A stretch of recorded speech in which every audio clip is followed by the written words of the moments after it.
အားလုံးတာလီစွာပါကျွန်တော်ဒီနေ့သင်မယ့်အားတော့ကျွန်တော်တို့ design တက်ထဲမှာရှိတယ်အသုံးများတဲ့เนาะကျွန်တော်တို့ဒီ watermark အကြောင်းရယ် page color အကြောင်းရယ်ပြီးလို့ရှိရင် page border ဆိုတဲ့အကြောင်းအရာကိုကျွန်တော်သင်မှာဖြစ်ပါတယ်အဲဒီတော့ကျွန်တော်တို့ Microsoft Word ကိုဖွင့်ကြည့်အောင်ကျွန်တော်တို့ start ကိုနှိပ်မယ်နှိပ်ပြီးတော့ Microsoft ဆိုပြီးရိုက်မယ်เนาะ MSCR ကို SYFT Microsoft ဆိုပြီးရိုက်မယ်เนาะဒီမှာ Word 2017เนาะ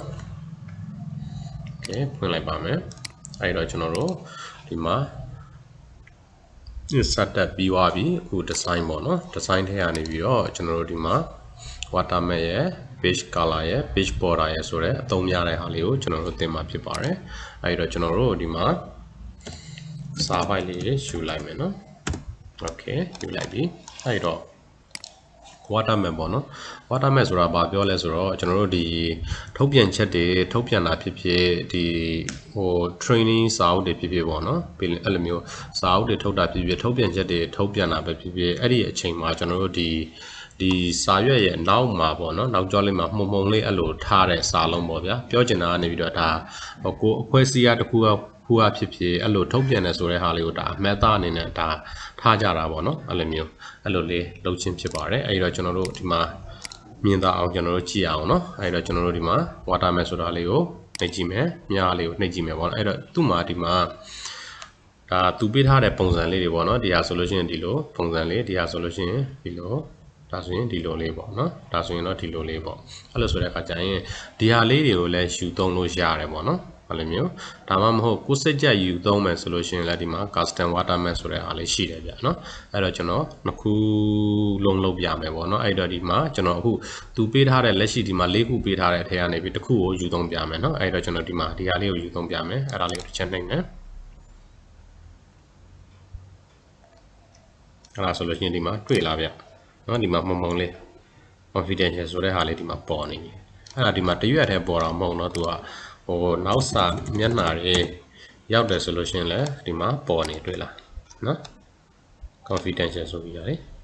နော်အဲ့ဒါစာမျက်နှာတိုင်းမှာသူကအဲ့လိုပေါ်နေမှာဗျာနော်ကျွန်တော်တို့စာတွေရဲ့စာပိုက်တွေရဲ့နောက်ကြောမှာနေပြီးတော့ဒါပေါ်နေတာပေါ့နော်အဲ့လိုမျိုးအဲ့ဒါလေးတစ်ခုပါနောက်တစ်ခုကျွန်တော်ယူသုံးပြမယ်ပေါ့နော်ဒီမှာ watermark ပြီးလို့ရှိရင်အခုဒါကြတော့သူပေးထားတဲ့ဟာကိုကျွန်တော်ယူသုံးပြရအောင်ဒါမှမဟုတ်ကျွန်တော်တို့ကနေပြီးဒီမှာ custom watermark ဆိုတဲ့ဟာလေးကိုကျွန်တော်ဒီမှာနှိပ်မယ်နှိပ်ပြီးတော့ဒီမှာနေပြီးတော့ custom watermark ကိုနှိပ်တဲ့အချိန်မှာကျွန်တော်တို့က2မျိုးရှိပါတယ်ဗျာနော်ဒီမှာ picture watermark ပုံထည့်လို့ရတယ်ဒါမှမဟုတ်ဒီမှာ text watermark ပေါ့အခုကကြတော့ကျွန်တော်တို့ text watermark ပေါ့နော်ဒါစာထည့်နေတာပေါ့ဗျာအဲ့ဒီမျိုးအဲ့လိုဆိုတဲ့အခါကျရင်ဒီ text watermark ကိုအရင်ဆုံးပြမှာဖြစ်တယ်ပေါ့နော်အဲ့လိုဆိုတဲ့အခါကျရင်ကျွန်တော်ကဒီမှာခဏကျွန်တော်တို့ confidential ဆိုတဲ့ဟာလေးကဒီမှာပေါ်နေရပေါ့အဲ့လိုဆိုတဲ့အခါကျရင်ဒီမှာ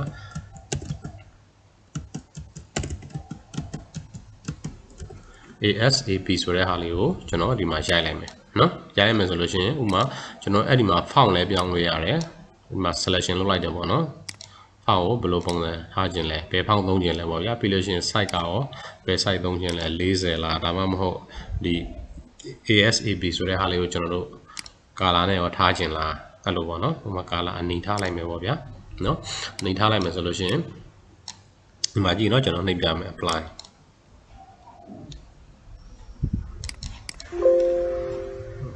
ဒီမှာ close နှိပ်လိုက်မယ်နော်အဲ့ဒါဆိုလို့ရှိရင်ဒီမှာ ASAP နော်ဒီမှာပေါ်နေပြီနော်ဒီမှာ ASAP ဒီမှာပေါ်နေပါပြီနော် okay အဲ့ဒါဆိုရင်ကျွန်တော်ပြန်ပြမယ် custom watermark ကိုသွားမယ်ဒီမှာ ASAP ပေါ့နော်မြင်သာအောင်ကျွန်တော်ပြမယ်နော်ဒီမှာအနီ color ရွေးထားတယ်ဒီမှာ semi transparent ဆိုတဲ့ဟာလေးရှိတယ်ဗျာနော်အဲ့ဒါကိုခဏကျွန်တော်တို့အမှန်ချစ်ပြီးတော့ apply ပေးလိုက်တာနော် ASAP ဆိုတဲ့ဟာလေးကိုကျွန်တော်တို့အခုအမှန်ချစ်လေးကိုဖြုတ်မယ်ဖြုတ်ပြီးတော့ဒီမှာ apply လေးပေးကြည့်ဒီကောင်လေးကထင်သာမြင်သာပိုရှိတယ်ပေါ့ဗျာနော်အဲ့လိုမျိုးဒီ semi transparent ဆိုတဲ့ဟာလေးကိုအမှန်ချစ်ဖြုတ်ပြီးတော့မှကျွန်တော်တို့ဒီမှာသုံးမယ်ဆိုလို့ရှိရင်တော့ဒီကောင်လေးကထင်သာမြင်သာပိုရှိတယ်ဒီကောင်လေးကိုအမှန်ချစ်ပြီးတော့မှကျွန်တော်တို့သုံးမယ်ဆိုလို့ရှိရင်တော့ပို့ပြီးတော့နည်းနည်းဝါတယ်ပေါ့နော်အဲ့လိုမျိုးအဲ့ဒါကြတော့ကိုယ်စိတ်ကြိုက်နေပြီးတော့ကျွန်တော်တို့ထားပြီးတော့သုံးလို့ရတယ်ပေါ့ဗျာနော် okay နောက်တစ်ခုကကြတော့ကျွန်တော်တို့ဒီမှာ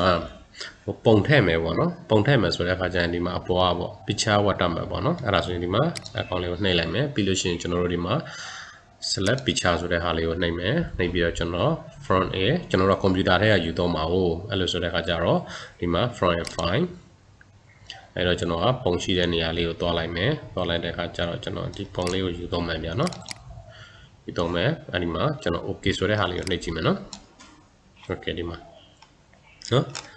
စာပိုက်ကိုလည်းတွားကြည့်လိုက်ပါဒီမှာပုံရောက်နေပြီနော် okay နော်ဒီမှာပုံနော်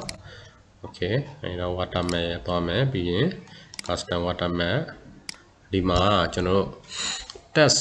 watermark မှာသုံးခဲ့တယ်လို့ပဲကျွန်တော်တို့ဒီ picture watermark မှာလည်းဒီဟာ wash out ဆိုတဲ့ဟာလေးပါတယ်ဗျာနော်ဒီ wash out ကိုကျွန်တော်ခဏအမှန်ကြီးချစ်ပြီးတော့ကျွန်တော်တို့ဒီပုံလေးကိုသုံးလိုက်တာပေါ့နော်ဒီကောင်လေးကဝါးတယ်ပေါ့နော်တိတ်ပြီးတော့မထင်ဘူးနော်ဒီကောင်ဒီ wash out ဆိုတဲ့ဟာလေးကိုကျွန်တော်အမှန်ချစ်လေးဖြုတ်မယ်ဖြုတ်ပြီးတော့ဒီမှာ apply ဆိုတာလေးကိုနှိပ်ကြည့်ပို့ပြီးတော့ထင်သာမြင်သာရှိတယ်နော်အဲ့တော့ကိုစိတ်ကြိုက်သုံးပါကိုကြိုက်တယ်လို့သုံးလို့ရပါတယ်ပြောချင်တာနေပြီနော်ဒါအနားလေးအောင်ရှင်းပြခြင်းဖြစ်ပါတယ်နားလည်မယ်လို့ထင်ပါတယ် okay နောက်တစ်ခုကိုကျွန်တော်တို့ဆက်သွားကြည့်အောင်ဆိုတော့ဒီမှာ page color ပေါ့နော် page color ဆိုတဲ့ဟာလေးကိုကျွန်တော်တို့နှိပ်မယ်ဆိုတဲ့အခါကျဒီမှာ color လေးတွေကတော့အများကြီးရှိတယ်ဗျ page color ဆိုတဲ့ဟာတော့ကျွန်တော်တို့လက်ရှိသုံးနေတဲ့ဒီ page တွေပေါ့နော်အဲ့လိုမျိုးစာရိုက်နေတဲ့ page တွေပါတယ်ကိုကျွန်တော်တို့ color အနေနဲ့ထားခြင်းဖြစ်တယ်ပေါ့ဘယ်လို color လေးနဲ့ထားခြင်းလဲပေါ့နော်ဒီမှာကိုစိတ်ကြိုက်ရွေးထားလို့ရတယ်ပေါ့နော်ဒီမှာ page တစ်ခုလုံးကိုသူက color အနေနဲ့ပြောင်းတာပေါ့နော်ဟုတ်လားကိုစိတ်ကြိုက်ထားလို့ရပါတယ်နော်ဒီဟာကိုအခုက page 2ခုပဲရှိသေးလို့ပေါ့နော်ပြောချင်တာနေပြီးတော့ page 3ခု4ခုဖြစ်လာရင်လည်းဒီတိုင်းပဲသူကလည်း auto ပဲနော် page တိုင်းမှာနေပြီးတော့ဒါတွေကရှိနေမှာဖြစ်ပါတယ်နော်အဲ့ဒါလေးလည်းနားလည်မထင်ပါတယ်နော်မခက်ပါဘူးနောက်တစ်ခုကနေပြီးဒီမှာ page border ပါ page border လေးကိုနှိပ်ကြည့်လိုက်လို့ရှိရင်ကျွန်တော်တို့ဒီမှာ page border ဆိုတာနေပြီးတော့ကျွန်တော်တို့ဒီ page တစ်ခုလုံးမှာရှိတဲ့ဒီ border ပေါ့နော်အဲ့လိုမျိုးဒီအပြင်ကဟာလေးတွေကိုကျွန်တော်တို့သတ်မှတ်ခြင်းပေါ့နော်အဲ့လိုဆိုတဲ့အခါကျတော့ကျွန်တော်တို့ကဒီမှာ none ဆိုတာတော့ဘာမှမရှိဘူးပေါ့နော်ကျွန်တော်တို့ဒီမှာ box ဆိုတဲ့ဟာလေးကိုယူလိုက်မယ်ပေါ့နော်အဲ့ဒီမှာကျွန်တော်တို့ဒီမှာ style ဆိုတဲ့နေရာမှာကျွန်တော်တို့ဘယ်လိုဟာလေးနဲ့ထားခြင်းလဲပေါ့နော်အဲ့လိုကိုကြိုက်တဲ့ style လေးကိုထားလို့ရတယ်ကျွန်တော်ကဒီမှာတော့ကျွန်တော်ဒီပုံစံလေးကိုတစ်ခုရွေးထားလိုက်မယ်နော်ရွေးပြီးတော့ဒီမှာဥမာ color ကိုလည်းစိတ်ကြိုက်နေပြီးတော့ကိုရွေးလို့ရတယ်ကျွန်တော်ဒီမှာထင်သာမြင်သာရှိအောင်အနီလေးကိုရွေးလိုက်မယ်ဗျာ color နော်ဒီမှာပြောင်းသွားရအနီနော်ကျွန်တော်ရွေးထားတဲ့ပုံစံလေးကဒီမှာပြောင်းသွားပြီဒီမှာ width ဆိုတဲ့အထက်မှာကျွန်တော်ကနေပြီးတော့ဒီမှာနော်ဟိုဘလို့ site ပုံစံလေးနဲ့ထားခြင်းလဲပေါ့ဗျာအဲ့လိုမျိုးနော်အဲ့ဒါတော့ထားလိုက်ပါကျွန်တော်အထက်မရွေးတော့ပါဘူးနောက်တစ်ခုကဒီမှာဆိုတဲ့ဟာလေးပေါ့နော်အဲ့ဒီမှာပုံလေးတွေရှိတယ်ဗျာနော်ဒီ page ကအမြလေးကိုနှိပ်ကြည့်ပါနှိပ်ကြည့်လို့ရှိရင်ဒီမှာပုံလေးတွေဗျာနော်ပုံလေးတွေအဲ့ဒီပုံလေးတွေထဲကသူပေးထားတဲ့စိတ်ကြိုက်ပုံလေးတွေကိုယူသုံးလို့ရတယ်ဗျာနော်အဲ့လိုမျိုးပုံလေးအများကြီးရှိပါတယ်စိတ်ကြိုက်ပုံလေးယူသုံးလို့ရတယ်ကျွန်တော်ကတော့ဒီကောင်လေးကိုကျွန်တော်ယူသုံးလိုက်မယ်နော်ပုံလေးယူသုံးလိုက်မယ်ပြီးရင်ကျွန်တော် okay နှိပ်ကြည့်ပါဟုတ်နော်ဒီနာမှာဒါစာရွက်အတိုင်းလိုမှာအဲ့လိုပေါ်တာသတ်မှတ်ပြီးတော့ဖြစ်သွားမယ်ပေါ့နော်သတ်မှတ်ပြီးသားဖြစ်သွားမှာပေါ့ okay နော်ဒီမှာကျွန်တော်ရွေးလိုက်တဲ့ဟာလေးပေါ့နော် okay နောက်တစ်ခုကျွန်တော်ပြန်ယူပြမယ် page border နော် okay page border မှာနေပြီးတော့ကျွန်တော်ဒီပုံစံလေးယူလိုက်မယ်နော်ဒီပုံစံလေးယူပြီးတော့ color ကိုကျွန်တော်ဒီပုံလေးထားလိုက်မယ် color ကိုဒီရောင်လေးပေါ့နော်ပြီးလို့ရှိရင်ဒီမှာကျွန်တော်ပုံကိုကြတော့မကျဲလေးเนาะ star လေးထားလိုက်မယ် okay ထားပြီးတော့ဒီမှာသူက preview လေးလည်းပြရတယ်ဗျာเนาะဒီလိုပုံစံလေးဆိုတာလည်းပြရတယ် preview ပြရတယ်ပြီးရင် okay ပေးလိုက်เนาะဒီမှာအကုန်လုံး star လေးနဲ့ကျဲလေးနဲ့ဖြစ်သွားပြီ border နေပြီးတော့เนาะဟုတ်တယ်လွယ်ပါတယ်အဲ့လိုမျိုးပြောတဲ့အတိုင်းလိုက်လုပ်ကြည့်ပါเนาะအဆင်ပြေမယ်လို့ထင်ပါတယ်အားလုံးကျေးဇူးများကြီးတင်ပါတယ်